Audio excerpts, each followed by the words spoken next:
Please don't leave us. We need you. 7 words that would change everything. Adeline Mercer came to this Wyoming ranch believing she'd been hired as a housekeeper for a lonely old rancher. Instead, she found Ronan Hale, a widower drowning in grief, raising 5 broken children alone. Betrayed by the lie that brought her here, she packed her bag to leave within the hour. Then a small hand caught hers, and a tiny voice begged her to stay. What happens next will break your heart and rebuild it. Stay until the end, like this video, and comment the city you're watching from. I want to see how far this story travels. The stagecoach rattled over a rutted road that hadn't seen proper maintenance in longer than Adeline Mercer cared to guess, and every bone in her body seemed to register a separate complaint. She'd been traveling for the better part of 4 days, first by train from Ohio, then by a connecting line that grew rougher and lonelier with each mile west. And now this final stretch by coach through country so wide and empty, it made her chest ache in a way she didn't have words for. She was 26 years old, and she had spent most of those years being told, in one fashion or another, that she was not quite enough. Not pretty enough to catch a husband's eye at the socials back home, not delicate enough for the parlor work her mother had hoped she'd find, not soft-spoken enough to be considered proper company. She had broad shoulders from years of farm work, hands calloused from scrubbing and hauling and mending, and a face that people described, when they thought she couldn't hear them, as plain but capable. She had stopped flinching at the word plain a long time ago. Capable, though, that word she'd learned to hold on to because it was true, and because it was hers. The advertisement had run in 3 newspapers, and she'd answered the one from the Wyoming territory because it paid the most and asked the fewest questions. Housekeeper wanted, rancher's household, room and board plus wages, immediate start. She'd written back with references from the boarding house where she'd worked the last 6 years, and within 2 weeks she had a terse reply with a train ticket folded inside it and instructions to present herself at the Cedar Hollow stage stop on the 14th of the month. No mention of children, no mention of a wife, living or otherwise. Just a name, R. Hale, and an address that turned out to be 40 miles from the nearest town worth the name. The coach driver, a leathery man named Pruitt, who hadn't said more than a dozen words the whole ride, finally broke his silence as they crested a low ridge and the land opened up below them. Hale Place is just down yonder, he said, nodding toward a sprawl of buildings in the distance. A main house, a bunkhouse, several barns, corrals stretching out like dark stitches across pale grass. Big spread. Used to be the biggest in the county anyhow. Used to be? Pruitt's jaw worked like he was chewing on something he didn't want to say. Things change, he offered, and left it at that. Adeline didn't press.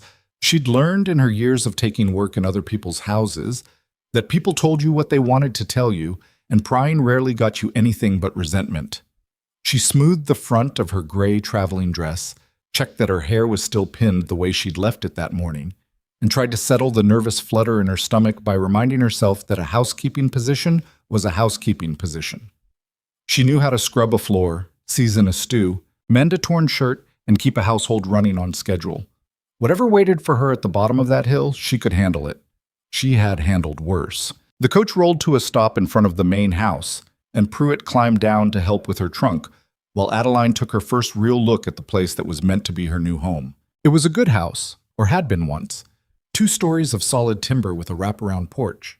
The kind of structure built by someone who'd intended to raise a family in it for generations. But the paint was peeling in long, pale strips. One of the porch railings hung loose like a broken tooth, and the yard, which should have been swept and tidy, was scattered with the kind of debris that collects when nobody has the time or the heart to clean it up. A child's wooden toy half buried in the dirt, a broken washtub tipped on its side, weeds creeping up through the porch steps. Before she could finish her survey, the front door banged open and chaos came pouring out. A boy of about 13 burst through first, chasing after a smaller boy who couldn't have been more than 7, both of them shrieking with the kind of laughter that sounded like it might tip over into tears at any second.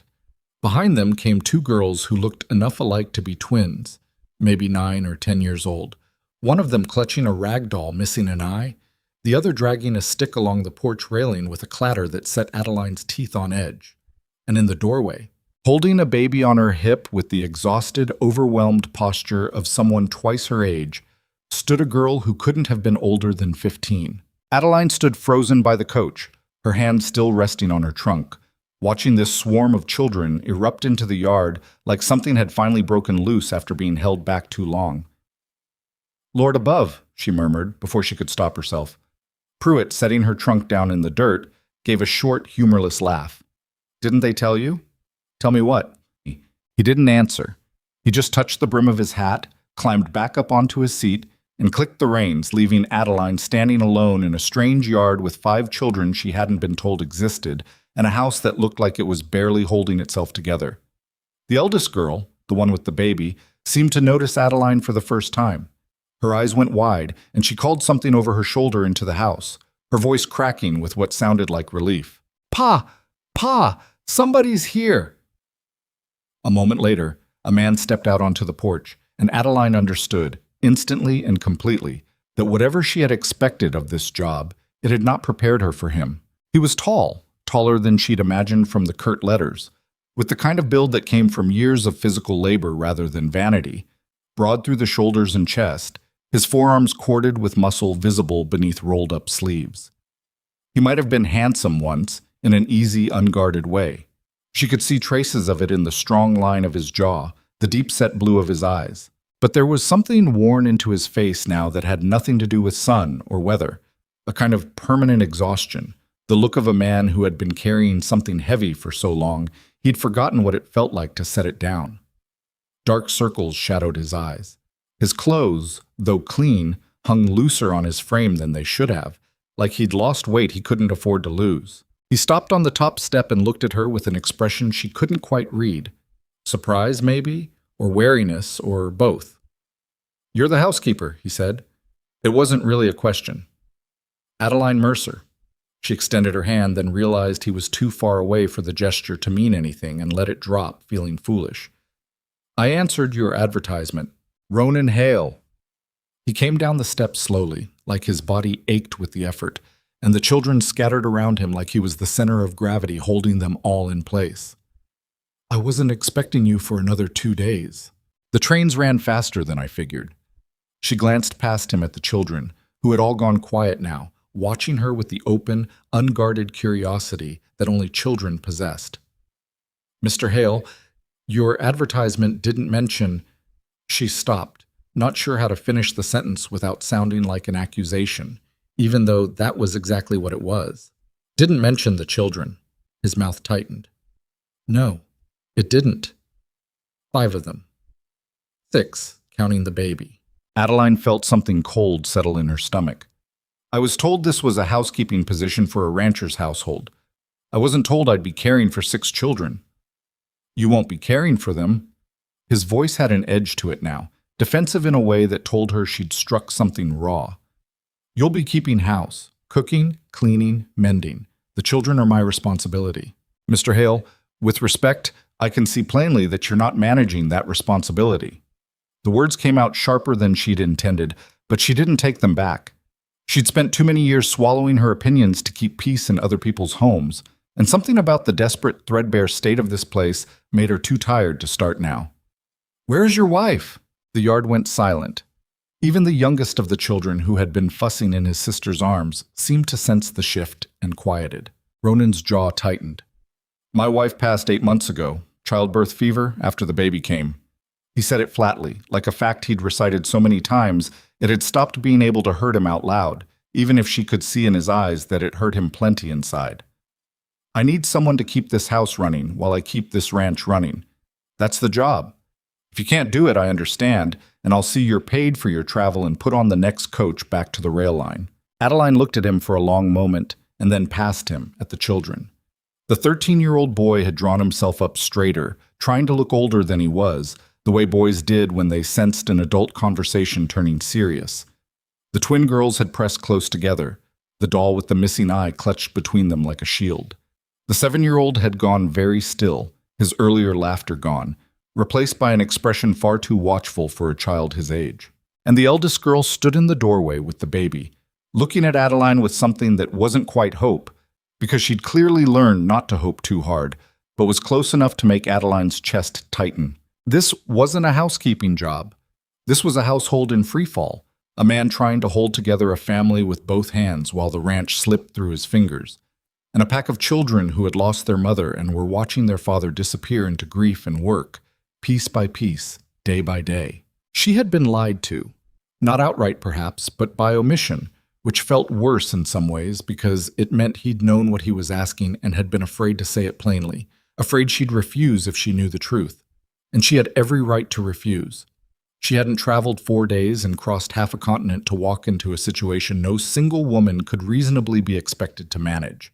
Cooking, cleaning, and somehow also serving as a stand-in mother for 5 grieving children, with no mention of additional wages for the burden, no acknowledgement of what was actually being asked of her. "I think," she said slowly, "there's been a misunderstanding about the nature of this position." Ronan's expression didn't change, but something in his shoulders dropped, like he'd been bracing for this, and the blow had landed anyway. "I'll have one of the hands drive you back to Cedar Hollow in the morning. You're welcome to stay the night, get some rest before the trip. I think it'd be better if I left now, while there's still light. Adeline." He stopped himself before whatever else he'd been about to say, like he didn't have the right to use her first name, or didn't trust himself to say more without it sounding like begging. And Ronan Hale did not strike her as a man who begged easily. She turned toward her trunk, already calculating the walk to wherever the nearest building might be where she could wait for transportation back to the rail line, already feeling the familiar bitter weight of disappointment settling over her. Not at the children, never at the children, but at the situation, at the lie of omission, at a world that kept finding new ways to ask more of her than was fair. That was when she felt the small hand close around hers. She looked down. The eldest girl had crossed the yard while Adeline wasn't watching, the baby balanced on her hip, and now her free hand was wrapped around Adeline's fingers with a grip far too strong and far too desperate for a girl her age. Up close, Adeline could see the dark circles under her eyes, the chapped redness of her hands, the way her dress hung a little too loose, like she'd been too busy taking care of everyone else to remember to eat properly herself. "Please don't leave us," the girl whispered. Her voice cracked on the words, and her eyes, gray-blue, the same color as her father's, filled with tears she was visibly fighting not to let fall. "We need you." Behind her, the other children had gone utterly still, watching this exchange with the kind of raw, naked hope that only children who'd already lost too much could carry. The 7-year-old had crept closer without Adeline noticing, his small hand finding the hem of her sleeve and gripping it the same way his sister gripped her hand. "I'm Hannah," the girl said, swallowing hard. "This is Daniel." She nodded at the boy holding her sleeve. "And that's Jacob. He's the oldest. And the twins are Lily and Clara. And the baby's Mary." She drew in a shaking breath. "I know we're a lot. I know it ain't fair what Pa's asking, but I've been trying, ma'am. I've been trying so hard and I can't—" Her voice broke entirely now, the tears spilling over despite her efforts. "I can't do it by myself anymore. None of us can." Adeline stood frozen in the yard, her trunk forgotten at her feet, the late afternoon sun slanting long and gold across the unkempt grass, and felt something inside her chest crack open in a way she hadn't expected and didn't have any defense against. She thought of her own childhood, not an unhappy one exactly, but a lonely one, raised by a mother who'd worked herself ragged after Adeline's father died young, no siblings to share the burden, no one to hold her hand and tell her things would be all right. She had grown up fast, the way Hannah had clearly been forced to grow up fast, taking on responsibilities no child should have to carry, learning to be capable because nobody else was going to be capable for her. She looked past Hannah to Jacob, the 13-year-old, who was watching her with a careful, guarded expression that was trying so hard to look indifferent and failing completely. She looked at the twins, Lily and Clara, identical in their wide, frightened eyes. She looked at little Daniel, still gripping her sleeve like he thought she might vanish if he let go. And she looked, finally, at the baby, Mary, who couldn't have been more than 8 or 9 months old, fussing softly against Hannah's shoulder, too young to understand any of what was happening, but somehow, in her small, restless movements, seeming to sense the tension in the air, all the same. And then she looked at Ronan Hale, who stood several feet back, his hands clenched at his sides, his jaw tight, watching his eldest daughter beg a stranger to save them while he stood there unable to do anything but witness it. There was no anger in his face, only a terrible, naked shame, the shame of a man who knew exactly how badly he'd failed and had no way to fix it on his own. "Hannah," he said quietly, "let go of her hand. It's not fair to ask her to stay. It's not fair that Ma died either." Hannah shot back, and the venom in her voice surprised even her, judging by the way she flinched right after saying it. But here we are. The silence that followed was heavy enough that Adeline could hear the wind moving through the dry grass, the distant lowing of cattle from somewhere beyond the barns, the soft, fretful sounds of the baby in Hannah's arms. Adeline thought about the coach disappearing over the ridge, about the long walk back toward Cedar Hollow, about boarding another train and going back to Ohio, back to the boarding house, back to a life that was steady and predictable and lonely in its own quiet way. She thought about how easy it would be to simply say no, this isn't what I agreed to, and walk away with her dignity intact and her conscience reasonably clear, because nobody could fault her for refusing a job that had been misrepresented to her from the start. And then she looked down again at Hannah's hand wrapped around hers, at the desperate, exhausted hope in the girl's tear-filled eyes, and she knew with a certainty that settled deep in her bones that she wasn't going to be able to walk away. Not today. Maybe not for a long time. All right, she said quietly. Hannah's breath caught. All right. You'll stay. I'll stay. Adeline pulled her hand gently free, not to push the girl away, but to crouch down so she was eye level with her, ignoring the way her traveling skirt dragged in the dirt. But we're going to have a conversation, you and your father and I, about what exactly this job is going to look like. Because I can't be your mother, Hannah. I won't pretend to be. But I can help. I can help all of you. Hannah nodded so hard the baby in her arms startled and let out a small cry, and the sound of it seemed to break some kind of spell over the rest of the children, because suddenly Lily and Clara were crowding close, and Daniel had let go of her sleeve only to wrap both arms around her neck instead. And Jacob, who'd been holding himself apart the whole time trying to look too old for this kind of display, found himself pulled into the small knot of bodies anyway, his careful composure crumbling at the edges. Adeline straightened up slowly, the weight of a small boy still clinging to her, and met Ronan's eyes over the heads of his children. We need to talk, she said. Properly. Tonight, after they're settled. He nodded, and for the first time since she'd arrived, something in his exhausted face shifted. Not quite relief, not yet, because he didn't seem like a man who trusted relief easily anymore, but something close to it. Thank you, he said, low enough that only she could hear it. Don't thank me yet, she said. I haven't decided if I'm staying past this first conversation. But even as she said it, she suspected they both knew it wasn't entirely true. The conversation happened later that evening, after a supper that Adeline had ended up cooking herself, mostly out of an inability to stand by and watch Jacob attempt to fry salt pork in a pan that hadn't been properly cleaned in what looked like weeks. She'd taken one look at the kitchen, dishes piled in the basin, a pantry with more empty shelves than full ones, flour weevilled in its barrel, a stove crusted with grease, and felt her hands itching to fix it before her mind had even caught up with the decision to stay. The children ate at the long table in near silence, occasionally stealing glances at Adeline like they were afraid she might disappear if they looked away too long.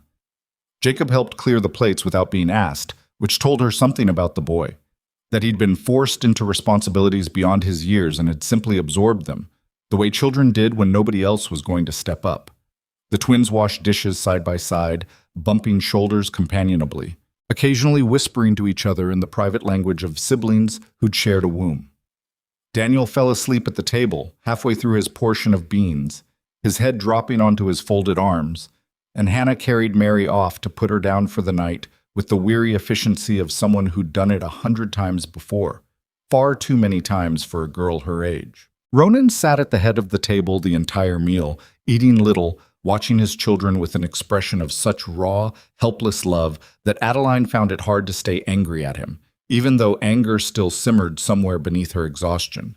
He wasn't a careless man. She could see that now, watching him. He was a drowning man, and drowning men did not always make wise decisions about who they pulled down with them. After the children were finally settled, Jacob and Daniel sharing one room upstairs, the twins another, Hannah down the hall with the baby's cradle beside her bed, Ronan led Adeline to a small study off the main hallway, the kind of room that had probably once held a desk full of careful ledgers and now looked like it had been abandoned to dust and disorder months ago. He lit a lamp, gestured her toward a chair, and remained standing himself, leaning against the edge of the desk like he needed the support. I owe you an explanation, he said. You owe me the truth, Adeline corrected. Whether that comes as an explanation or an apology is up to you.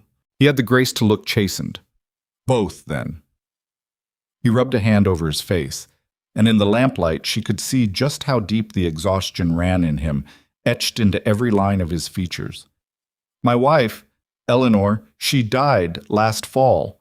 The baby came early, and there were complications, and the doctor couldn't get out from town in time. And by the time he did, he stopped, swallowed, started again. It doesn't matter how it happened. She's gone, and I've got 6 children and 4,000 acres of land that needs working, and I haven't slept a full night since. And you thought a housekeeping advertisement would solve that. I thought it would solve part of it. His voice had an edge of defensiveness, but it was tired, not angry. I needed someone who could cook, clean, keep the house from falling apart while I'm out working cattle from sunup to sundown. I knew if I put the truth in that advertisement, 6 children, a dead wife, a house in shambles, nobody decent would answer it. Or worse, somebody would answer it for the wrong reasons. His eyes flicked to hers, something guarded in them. Some women look at a widower with land and children and see opportunity, Miss Mercer. I didn't want that. I wanted someone who could actually do the work. So instead you lied. I omitted. He said it like the distinction mattered, though even he didn't sound convinced. I'm not proud of it, but I'm not going to pretend I regret you being here either, because Hannah's right. We can't keep going like this. She's 15 years old and she's been running this household like a woman twice her age, and it's wearing her down to nothing.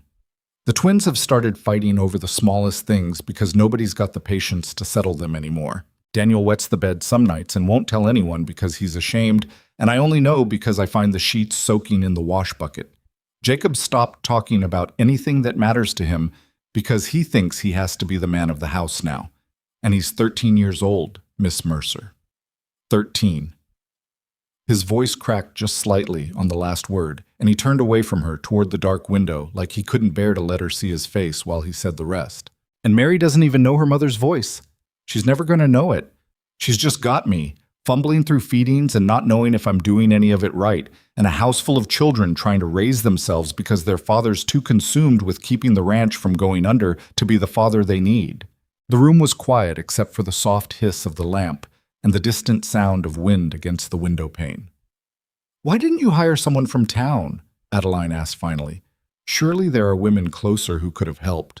I tried. His laugh was bitter, humorless. Cedar Hollow's a small place, Miss Mercer. Word travels. Everyone knows about Eleanor, knows about the children, knows the state this ranch is in. The few women who might have been suited for the work either had families of their own to tend or weren't willing to take on a household this far gone for the wages I can afford to pay. I'm not a wealthy man anymore, whatever this place might have looked like once. The ranch has been losing money since before Eleanor passed.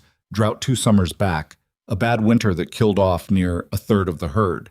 Debts I'm still working to pay down. I advertised farther out because I needed someone desperate enough, or kind enough, to take the work without knowing the full size of it until they'd already traveled too far to easily turn back. It's, that's a manipulative thing to admit to, Mr. Hale. I know it. He turned back to face her, and there was no defense in his expression now, only a raw, exposed honesty that surprised her with its weight. I'm not proud of how I went about this. If you walk out that door tomorrow morning, I won't blame you, and I'll see you're compensated fairly for the trouble and the travel. But I'm done lying to you starting now. This is what the job actually is. Cooking and cleaning, yes, but also helping raise 5 grieving children who've lost their mother and are watching their father struggle to keep them fed and clothed and the roof over their heads from caving in. It's more than fair wages can really account for. I know that. I'm asking anyway, because I don't know what else to do. Adeline sat with that for a long moment, turning it over, weighing the bitterness of having been deceived against the rawness of a man finally telling her the truth, once he had no other choice. She thought of her own mother, widowed young, working herself thin to keep a roof over their heads, never once asking for help because there'd been no one to offer it. She thought of how different things might have been if someone capable had walked through their door. I want it in writing, she said finally. Fair wages, accounting for the full scope of the work. And I want your word, Mr. Hale, that you'll treat me as a partner in this household, not a servant to be ordered about and ignored. If I'm going to help raise these children, I need a say in how that's done. Something shifted in his face. Not quite a smile. He didn't look like a man who remembered how to smile easily anymore, but something close to it, a loosening of the tension that had been carved so deep into his features. "You'll have both," he said. "I'll draw up the agreement tomorrow. And the children need to understand I'm not their mother. I won't replace her, and I won't pretend to try. But I can be steady. I can be here. That's more than they've had in 8 months." His voice roughened on the words. "More than I've managed to give them, if I'm honest." Adeline rose from her chair, smoothing her skirt, feeling the long day finally settling into her bones, now that the decision had been made and the conversation had run its course. "I'll need to see the pantry stores tomorrow morning and the rest of the house in daylight. From what I saw at supper, there's a great deal of work ahead of us." "There is," he agreed. She paused at the door, looking back at him, this tall, broken man standing in a study full of dust and neglect, trying to hold together a family that was slipping through his fingers no matter how tightly he gripped. "Mr. Hale, for what it's worth, I don't think you're a bad father. I think you're a man trying to do 6 jobs at once and failing at all of them because no single person can manage that much weight alone. That's not a character flaw. That's just arithmetic." He looked at her for a long moment, something unreadable moving behind his tired eyes. "Eleanor used to say something like that, about not being able to do everything alone. She sounds like she was a wise woman." She was. His voice was quiet, threaded with a grief that hadn't dulled at all in 8 months, that she suspected wouldn't dull for a long time yet. "I miss her every day, but I think—" He stopped, like he wasn't sure he had the right to finish the thought. "I think she'd have liked you, Miss Mercer. I think she'd have been glad you stayed." Adeline didn't know what to say to that, so she said nothing at all, just gave a small nod, and made her way upstairs to the room that had been prepared for her. Plain, but clean enough once she'd swept it herself earlier that evening. A narrow bed and a washstand and a window that looked out over the dark sprawl of the ranch. The barns and corrals just visible as shapes against the deepening night sky. She sat on the edge of the bed for a long while before undressing, thinking about the 7 words that had stopped her from walking away. "Please don't leave us. We need you."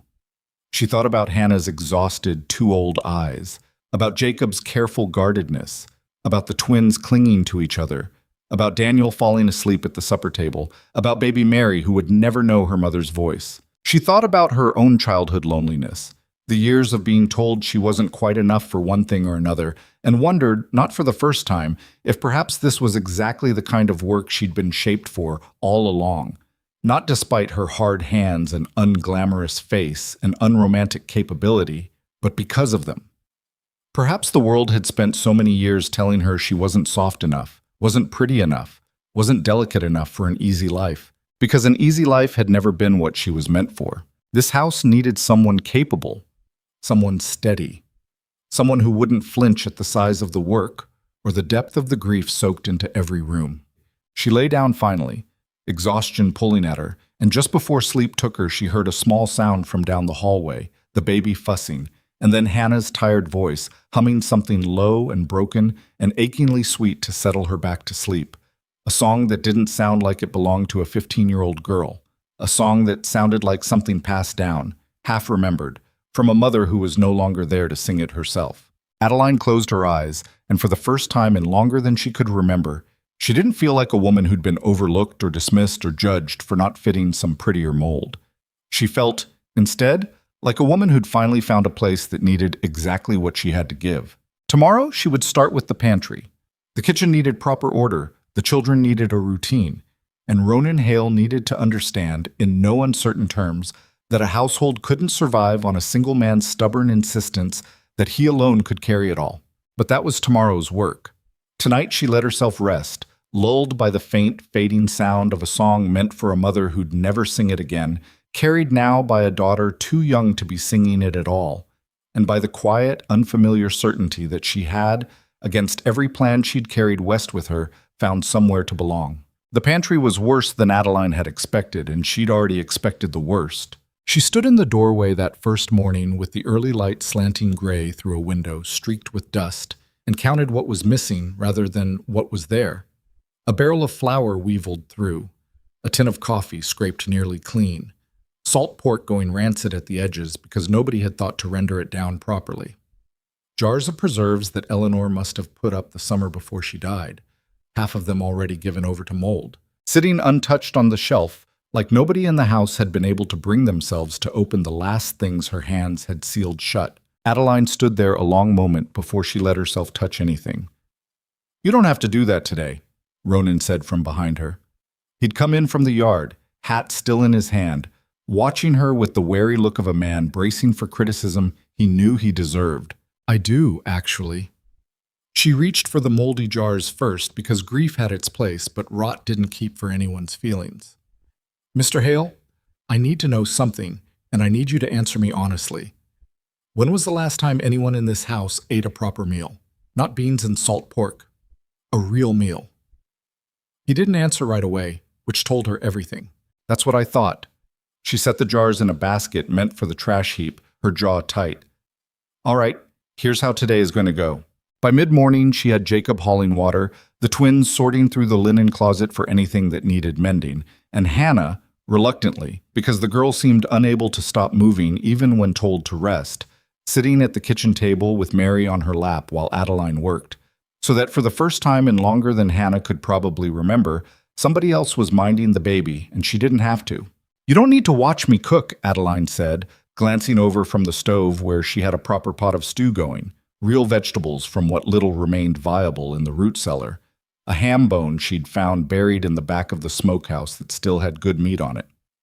"You could go outside, get some air, be 15 for an hour." Hannah looked at her like she'd suggested something faintly absurd. "I don't remember what that's supposed to feel like." The words landed harder than Hannah probably intended, and Adeline kept her face steady, refusing to let the girl see how much that admission cost her to hear. "Well," she said, keeping her voice light, "we'll have to find out together, won't we?" It took the better part of 2 weeks to bring the house back into something resembling order, and Adeline did not do it gently. She scrubbed the kitchen floor on her hands and knees until the boards came back pale beneath years of grime. She turned out every cupboard, threw away what couldn't be saved, organized what could. She established a schedule, meals at set times, the children up and dressed at a reasonable hour, chores divided according to age and ability instead of whoever happened to be standing nearest when something needed doing. Jacob balked at first, insisting he didn't need a chore list like he was one of the little ones, until Adeline pointed out, not unkindly, that a list meant he could stop carrying the whole house in his head all day, worrying about what hadn't been done. "You've been doing a man's job since your mother passed," she told him one evening, finding him out by the woodpile splitting logs with more force than the task required, his jaw set in that same too-old expression she'd noticed the first day. "I'm not taking that from you. I'm just making sure you don't have to do it alone anymore." Jacob didn't answer for a long moment, just kept swinging the axe until finally he said, without looking at her, "Pa used to laugh. Before." "I imagine he did. He doesn't anymore." Jacob set the axe down, breathing hard, and for a moment he looked exactly his age, 13, tired, grieving a mother, and watching his father disappear at the same time. "I keep thinking if I just work hard enough, do enough, maybe he won't have so much to carry, and maybe he'll—" He stopped, embarrassed, like he'd said more than he meant to. "Maybe he'll come back to himself," Adeline finished quietly. Jacob nodded, not trusting his voice. "That's not your job, Jacob. I know it feels like it is. But a 13-year-old boy isn't meant to be carrying his father's grief on top of his own." She picked up a few split logs to carry back toward the house, more to give him a private moment to collect himself than because she needed the wood right then. "Let me worry about your father. You can go back to being 13. She didn't know if he believed her.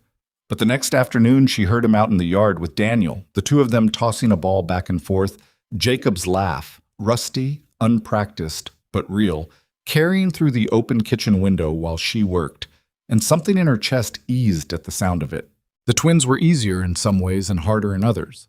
Lily and Clara had each other, which meant they'd built a small fortress of two against a world that had taken their mother, and getting past that fortress took patience. Adeline hadn't known she possessed until she found herself sitting on the floor of their room one evening, helping them mend the one-eyed rag doll's torn seam, listening to them argue good-naturedly about what color thread to use. "Ma made this doll," Clara said, holding it up once the seam was fixed, turning it over in her hands like it was made of glass. "For my birthday, the year before." "She was good with a needle," Lily added. "Better than us. We keep trying, and it never looks right." "It takes practice," Adeline said. "I wasn't always good with a needle either. My mother taught me, and I ruined more fabric than I'd like to admit before I got the hang of it." The girls looked at each other, some silent twin conversation passing between them, and then Clara asked, careful and a little shy, "Will you teach us? Properly, I mean. Ma was going to, but she—" The sentence trailed off the way sentences about Eleanor often did in that house, unfinished, hanging in the air like something nobody quite knew how to put down. "I'd be glad to," Adeline said, and meant it. Daniel was the quietest of the difficulties, because he didn't talk about what was wrong. He just carried it in his small, watchful body, in the way he startled at loud noises and went very still whenever anyone raised their voice, even in ordinary frustration. Adeline noticed the damp sheets the first week, exactly as Ronan had described. And rather than make anything of it, she simply began waking earlier than the rest of the house, slipping into the boys' room before dawn to check, washing what needed washing before Daniel woke and could feel the shame of it. It took nearly a month before he said anything to her about it directly, and when he finally did, it came sideways, the way children's confessions often did. "You don't yell at me," he said one morning, watching her hang sheets on the line, his small face serious in that way that made him seem older and younger than 7 all at once. "Pa doesn't either, but I thought you would." "Why would I yell at you, Daniel?" He shrugged, a small, miserable gesture. "Because I'm bad at it, sleeping right." Adeline crouched down to his level, the way she'd learned to do with all of them, because something about being looked at eye to eye instead of down at seemed to matter more than she'd expected. "You're not bad at anything. Your body is still learning how to be a body without your mama here, and that takes some children longer to settle than others. There's nothing wrong with you, Daniel. I promise you that." He studied her for a long moment, like he was trying to decide whether to believe her, and then, very deliberately, he reached out and took her hand, the same way Hannah had that first day in the yard. Except this time, it wasn't a desperate plea. It was something quieter, something closer to trust. "Okay," he said simply, and went back to helping her with the wash.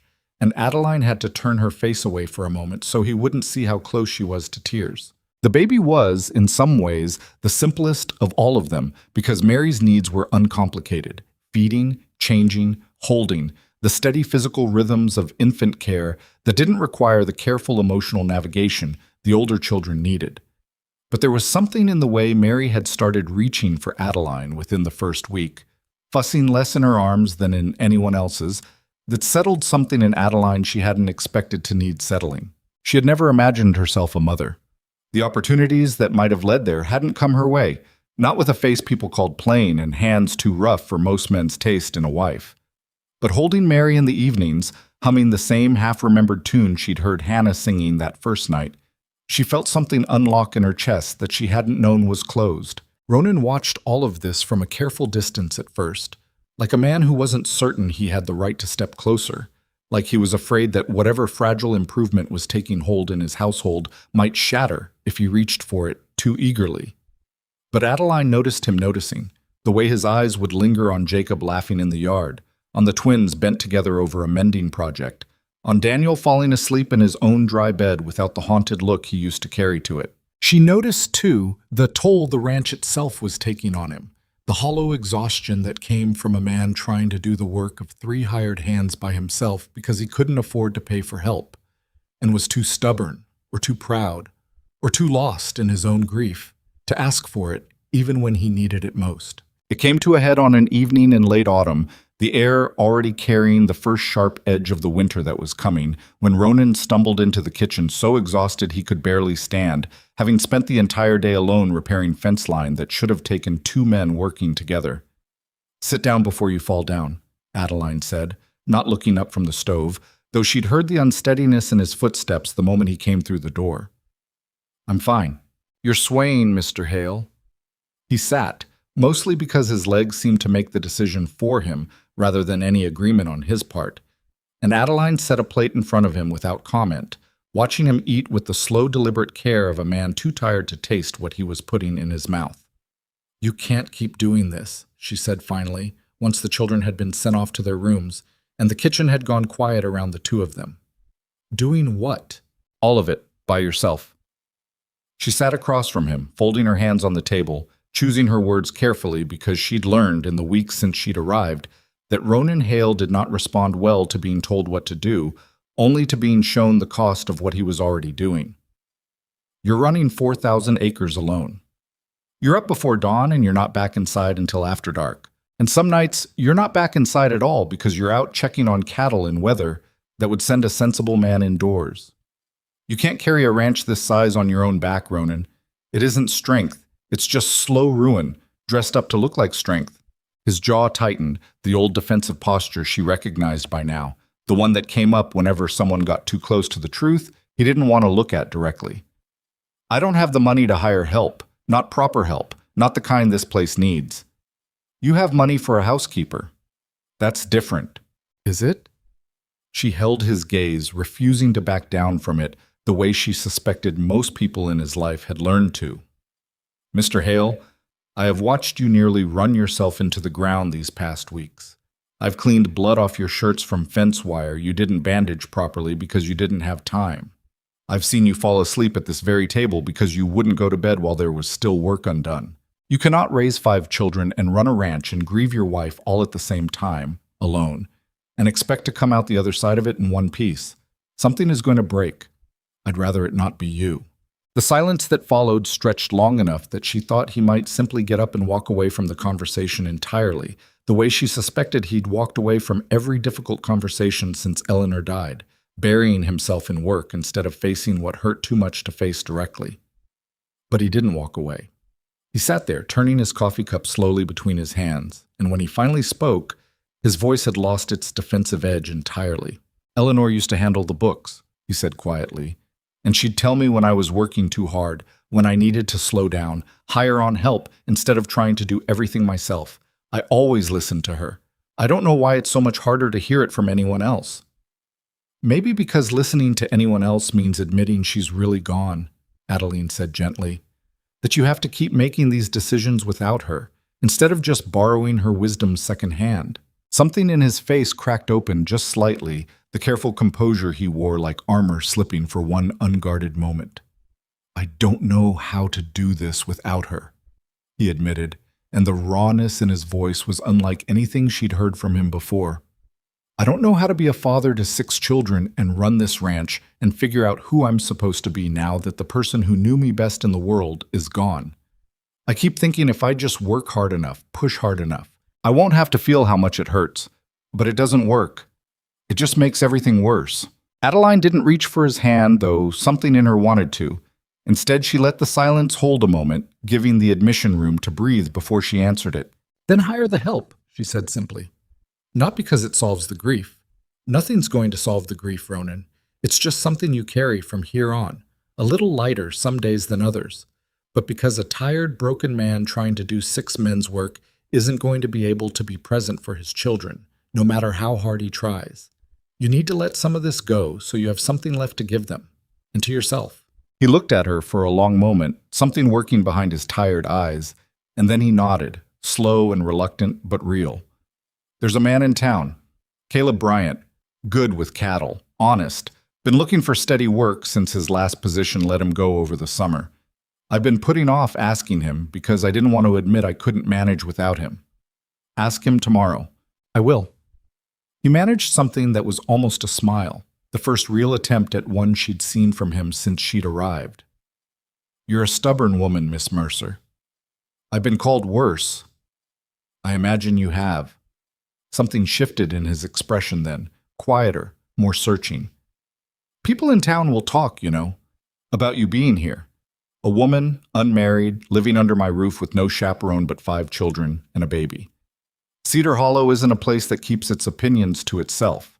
Let them talk." Adeline rose to clear the table, more to give her hand something to do than because the dishes couldn't wait until morning. "I didn't come out here for the town's approval, Mr. Hale. I came for honest work, and I found something worth staying for. What people in Cedar Hollow think of that is their own business. She believed it when she said it. She wanted very badly to keep believing it in the weeks that followed, when Caleb Bryant came on as ranch hand and the household, slowly, began to find its footing.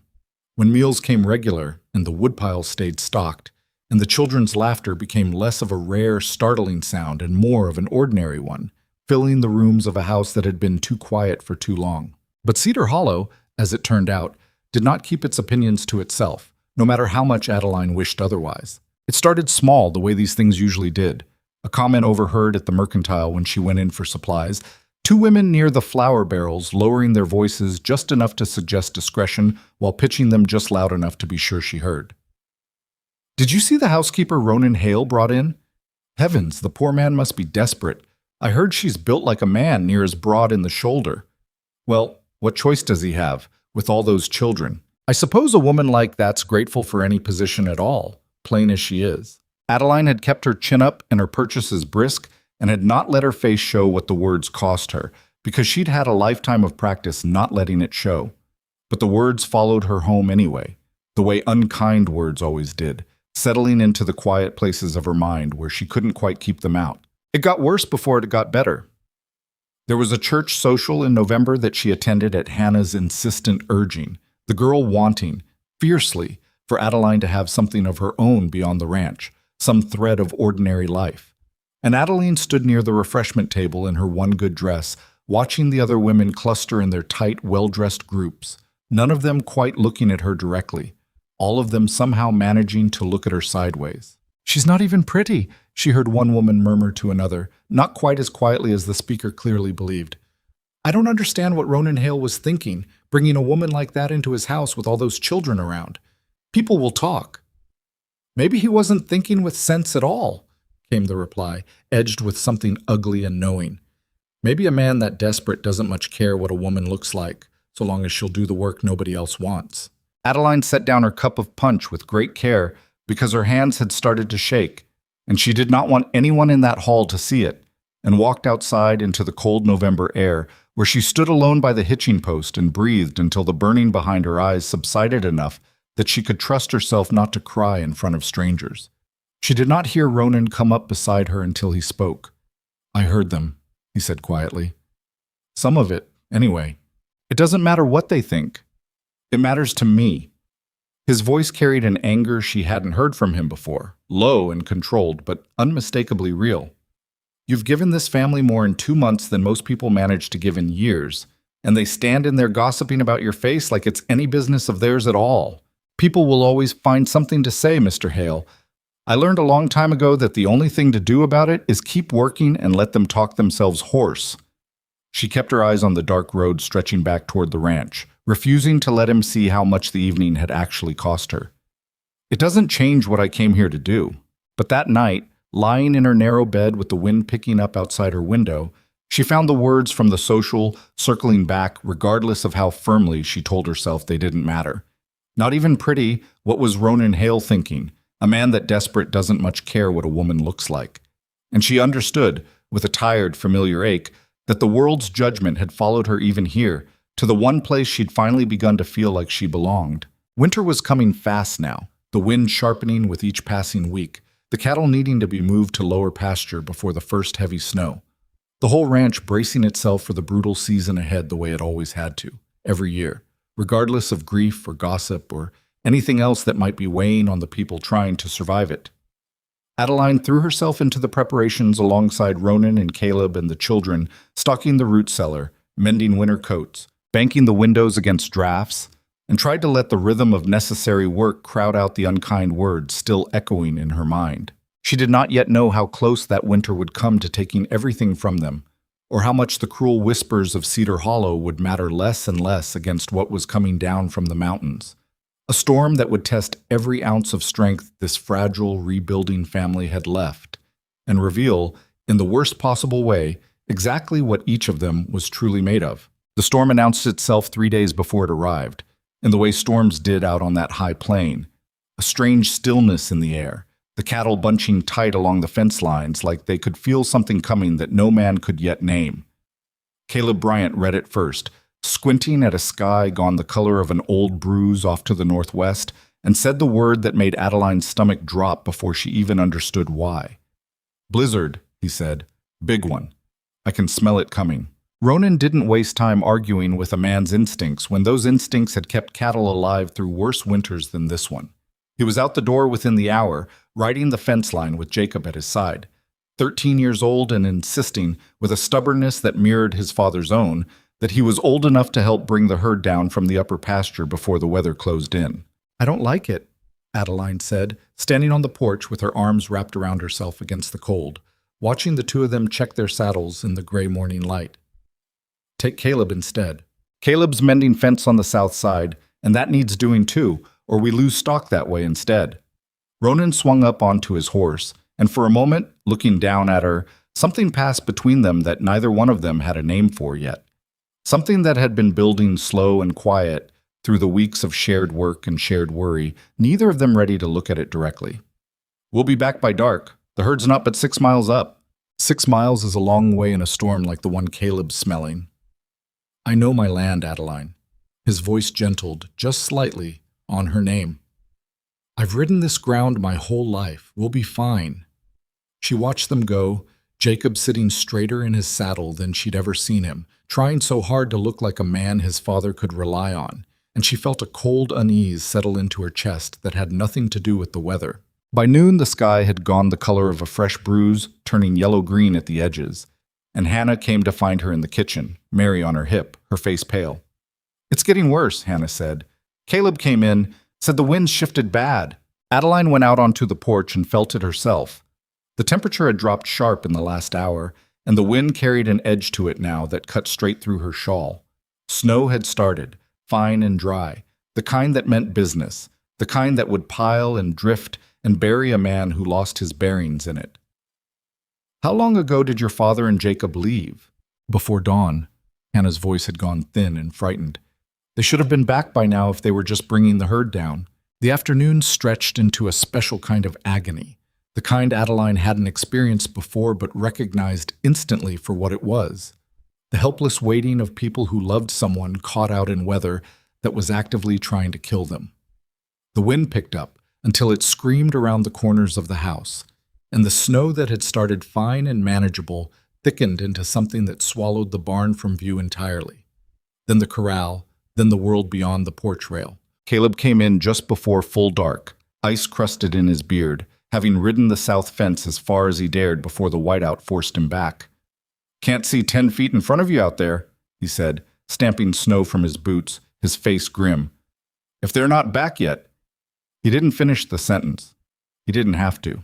Adeline gathered the children into the front room, keeping her voice steady, even as her own heart hammered with a fear she didn't dare let them see. The twins huddled together on the settee, Daniel pressed against Adeline's side with the particular stillness he fell into when he was frightened past the point of words. Mary fussing in Hannah's arms, sensing the tension even if she couldn't understand it. Hannah herself kept moving to the window, pulling back the curtain to peer into a darkness that gave back nothing but swirling white and howling wind, until Adeline finally drew her away from it gently. "Pacing at the window won't bring them home any faster," Adeline said. "Come sit.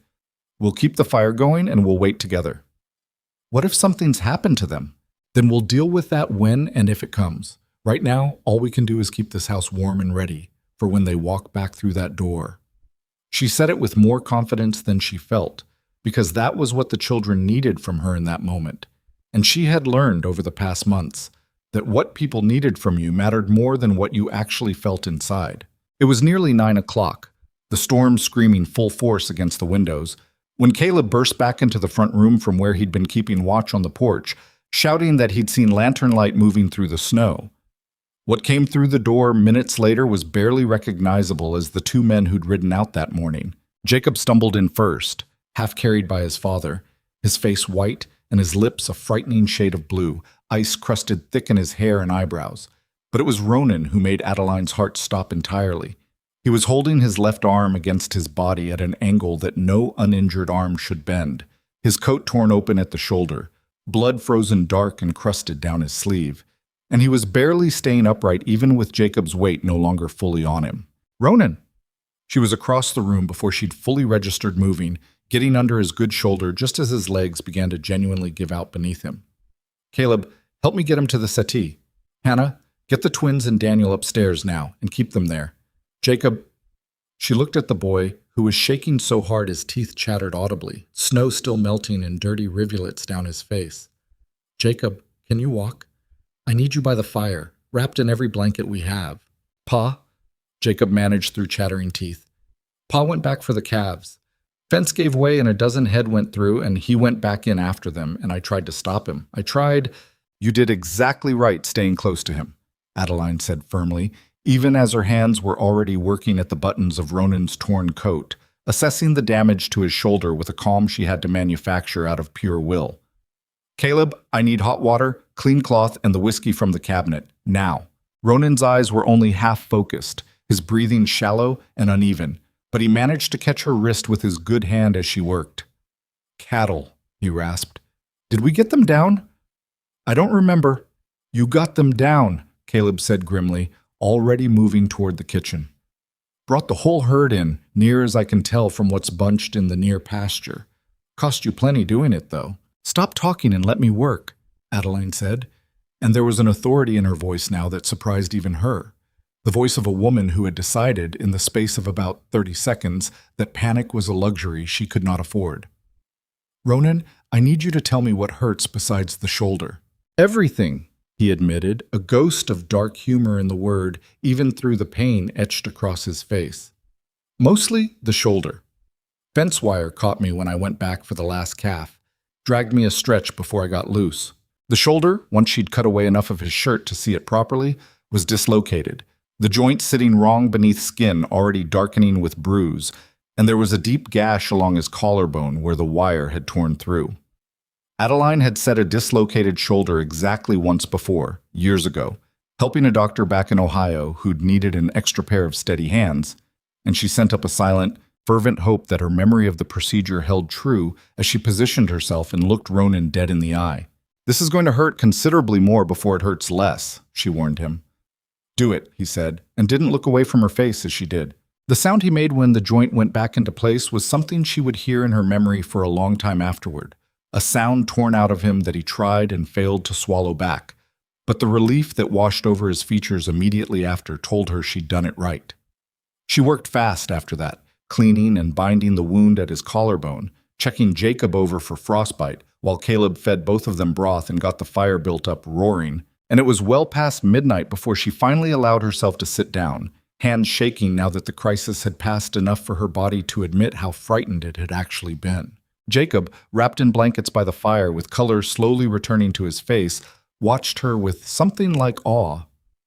I've never seen anybody do that, he said. Not even Doc Whitfield moves that fast. I've had practice managing crises, Adeline said, though the truth was simpler than that.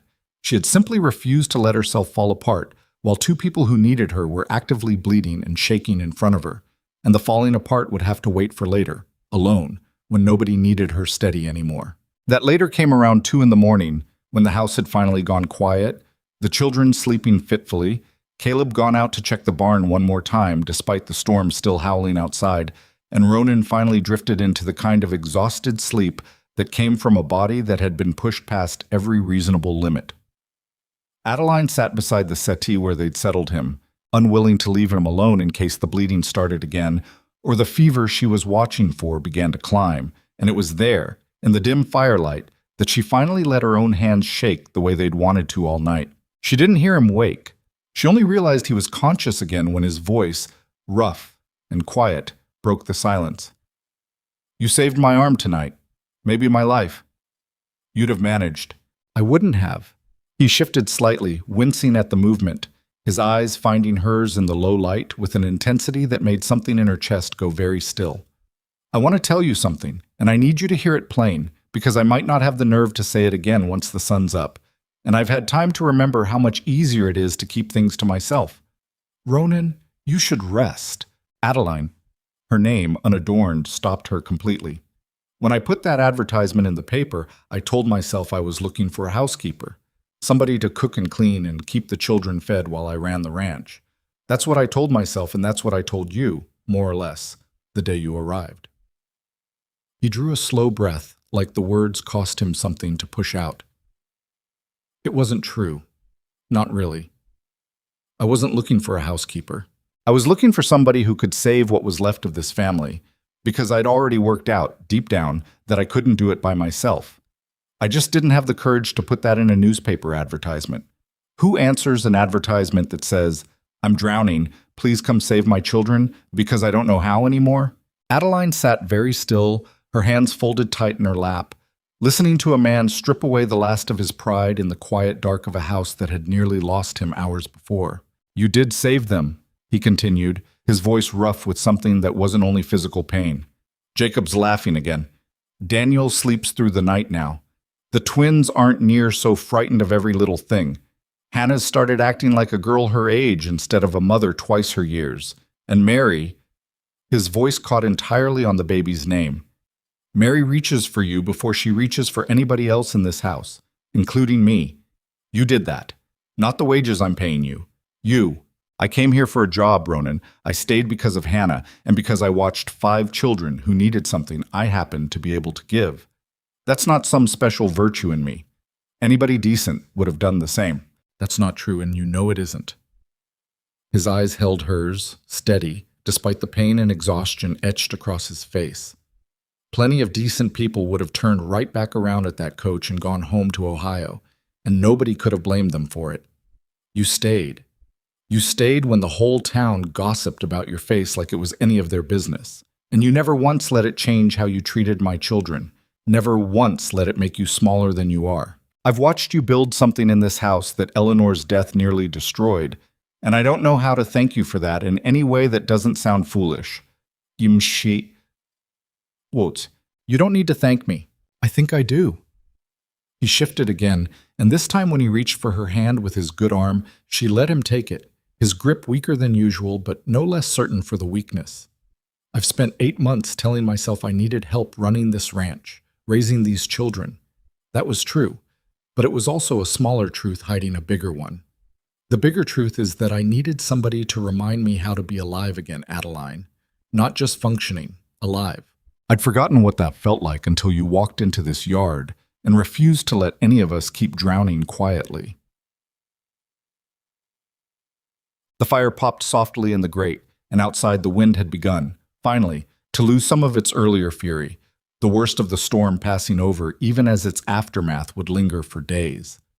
Adeline sat with her hand in his, feeling something in her chest that she didn't entirely trust herself to name yet, because naming it felt like admitting to a hope she'd long ago stopped allowing herself. "You should sleep," she said finally, gentle this time, no longer trying to deflect what he'd said, but simply unwilling to let him exhaust himself further by saying more of it tonight. "We can talk more once you're properly healed. Will you stay? Right here, I mean. Tonight." "I'm not going anywhere," she said, and meant it in every sense the words could carry. The days that followed tested every ounce of capability Adeline possessed. Ronan's collarbone needed careful tending, the fever she'd feared arriving on the 3rd day and burning hot enough to frighten her badly before it finally broke, leaving him weak and irritable and chafing against being confined to bed while there was ranch work piling up that he couldn't attend to. Adeline managed all of it, managed him, managed the household, managed the children's fear that had resurfaced sharp and raw at seeing their father carried home half-broken, managed Caleb and the 2 additional hands Ronan had finally agreed to hire before the storm hit, coordinating the ranch's continued operation even as its owner lay confined and useless in his own bed. "I hate this," Ronan said on the 4th day, glaring at the ceiling like it had personally wronged him. "Lying here while everybody else does the work." "You nearly died saving that herd, Ronan. You're allowed 4 days of recovery without considering it a personal failure. Eleanor used to tell me the same thing, that resting wasn't weakness." He turned his head to look at her where she sat mending by the window, afternoon light catching the gray threading early through his dark hair. "I never believed her either. Maybe it's time you started." He was quiet for a moment, watching her work, and then he said with a kind of careful honesty that had become more frequent between them since that night by the fire, "I keep thinking about what almost happened out there. If that wire had caught me different, if Jacob hadn't been there to help me back to the horse." He stopped, his jaw tightening. I keep thinking about what would have happened to all of them. To you. But it didn't happen that way. No. But it could have. And I realized, lying here unable to do a damn thing but think, that somewhere in these past months, you stopped being the woman I hired to keep my house in order. His voice had gone low and rough, entirely serious now. You've become the reason this house is still standing at all. The reason these children are healing instead of just surviving. I don't know what to call what's happened between us, Adeline, but I know it's not employer and housekeeper anymore. Hasn't been for a long while, if I'm honest with myself. Adeline set her mending down slowly, her heart beating hard against her ribs, the careful distance she'd maintained for months suddenly feeling very thin and very fragile. I don't know what to call it either, she admitted quietly. But I know I'm not ready to leave it behind to find out. He reached for her hand again, the gesture becoming familiar now in a way that unsettled and comforted her in equal measure. And outside the window, the last of the storm's damage lay scattered across a white, transformed landscape. Fences to mend, a herd to count and recount for losses. Weeks of hard recovery work ahead for the whole ranch. But inside that bedroom, something had shifted between two people who had each, in their own way, stopped drowning and started, very carefully, learning how to hold each other up instead. The children noticed the change before either adult was ready to name it aloud. Hannah catching the way Adeline's hand lingered a moment too long when she helped Ronan with his bandages. The twins whispering and giggling behind their hands whenever their father's eyes followed Adeline around a room. Jacob simply watching with the quiet, careful hope of a boy who'd learned not to hope too openly, but who wanted badly for something good to finally be allowed to last in this house that had lost so much already. What none of them yet knew was that winter's hardest test had passed, but spring was bringing a different kind of test entirely, one that would ask Adeline to choose, freely and without any storm or desperation forcing her hand, exactly how much of her future she was willing to build inside walls that had once been a stranger's house and had slowly, unmistakably, become something she could no longer imagine living without. The letter arrived on a morning in early April, carried out from Cedar Hollow by Caleb, along with the usual sack of mail and supplies, and Adeline almost set it aside unopened, certain it was nothing more than correspondence from the boarding house back in Ohio, confirming her old room had finally been let to someone else. But the return address wasn't the boarding house. It was a law office in Columbus, a name she didn't recognize attached to it, and something in her stomach tightened before she'd even broken the seal. She read it twice through at the kitchen table before the words fully settled into meaning. Her great-aunt Constance, a woman Adeline had met perhaps 3 times in her life, a stern, childless widow who'd lived comfortably, if not lavishly, on a modest property outside Columbus, had passed away in February. And in a will that named no other living relations, she had left the entirety of her estate, house and land and savings together to Adeline Mercer, her sister's only granddaughter, the sole remaining family she had left in the world. The sum, once the lawyer's careful figures were converted in her mind into something she could actually understand, was enough to change the entire shape of her life. Enough to buy a comfortable house in any town she chose. Enough to never again need to answer an advertisement for housekeeping work. Never again have to depend on a stranger's goodwill for a roof over her head. Enough, if she wanted it, to simply walk away from everything she'd built here and start over somewhere easier. Somewhere her hands wouldn't need to be quite so calloused, and her days wouldn't need to be quite so full of other people's grief. She sat at that table for a long time after reading it, the letter trembling slightly in her hands, and didn't hear Ronan come into the kitchen until his shadow fell across the table. "You've gone white as the tablecloth," he said, concern sharpening his voice immediately. "What's happened?" She handed him the letter without trusting herself to summarize it aloud, and watched his face as he read it, watched the concern shift into something else entirely. A careful, guarded stillness that told her he understood exactly what this meant before she'd said a single word about it. "This is a great deal of money," he said finally, setting the letter down with a deliberate gentleness, like it might shatter if handled roughly. "It is. Enough to go anywhere you like. Enough that you'd never have to take in housekeeping work again unless you wanted to." "It would seem so." Adeline folded her hands together to keep them from shaking, watching him carefully, trying to read what was moving behind his guarded expression. "Ronan, you should think on it carefully," he said, cutting her off. his voice gone strangely flat and formal in a way that made her chest ache. This is the kind of opportunity that doesn't come twice. A fresh start, your own means, your own choices, finally, after a lifetime of having so few of them. You shouldn't make any decisions today, not with the letter barely cold in your hands. You're talking like you've already decided I'm leaving. I'm talking like a man who knows better than to ask a woman to give up freedom she's earned 100 times over just because it's inconvenient for him. He pushed back from the table abruptly, his chair scraping loud against the floorboards, and for a moment she saw something raw flash across his face before he mastered it back into careful neutrality. I won't ask you to stay, Adeline. I won't put that on you. This decision belongs entirely to you and you alone, and whatever you choose, I want you to choose it knowing you're free to choose it, not because anybody in this house is making you feel obligated. He left the kitchen before she could find words to answer him, the screen door banging shut behind him, and Adeline sat alone at the table with the letter and the terrible dizzying weight of a freedom she hadn't asked for and wasn't entirely certain she wanted. Word of the inheritance spread through the house faster than she'd expected, the way news always did in a household with 5 sharp-eared children paying close attention to every shift in the adults' moods. By supper time, the table had gone strangely quiet, the usual chatter and bickering replaced by careful, sideways glances directed her way. Until finally Hannah, never one to let silence sit unaddressed for long, set down her fork with a clatter. "Are you leaving?" she asked, point blank, her voice tight with an effort to sound braver than she clearly felt. "I don't know yet, Hannah. But you could. You've got money now. You don't have to stay here and keep house for somebody else's children anymore."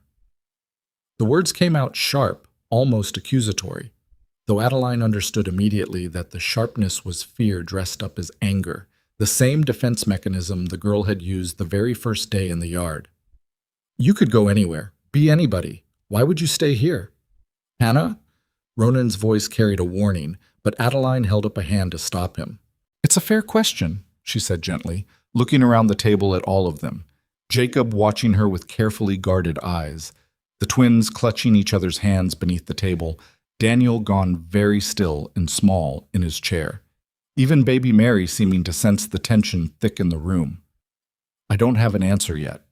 I won't pretend I do, because that wouldn't be honest, and I think all of you deserve honesty from me, especially about something this important. I need some time to think. That's all I can tell you tonight."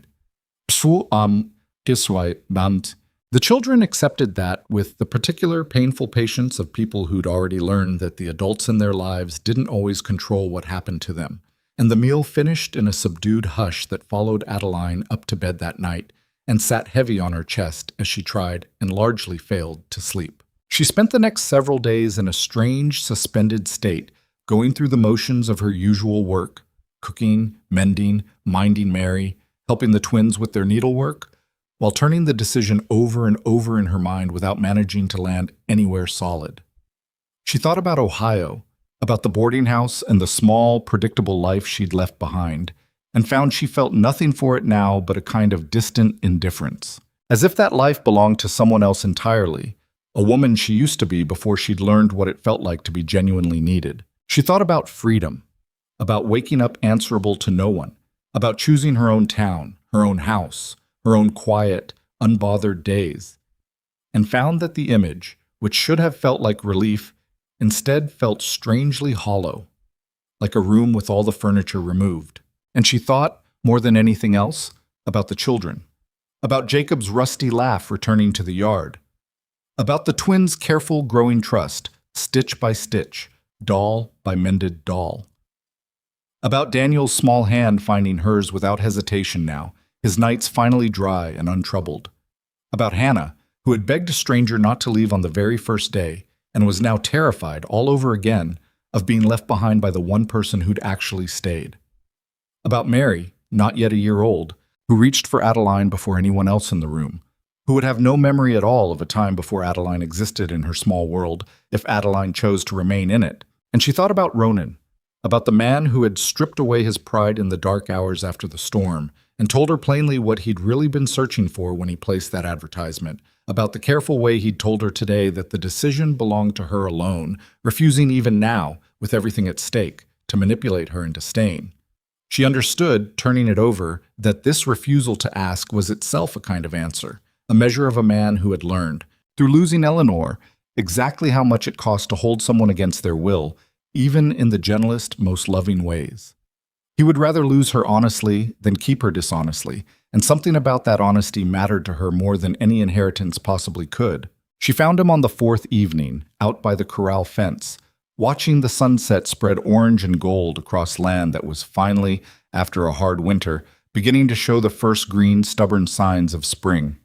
He didn't turn when she approached, though she suspected he'd heard her coming. "I've made a decision," she said. His shoulders tensed almost imperceptibly. "All right. I'm not leaving, Ronan."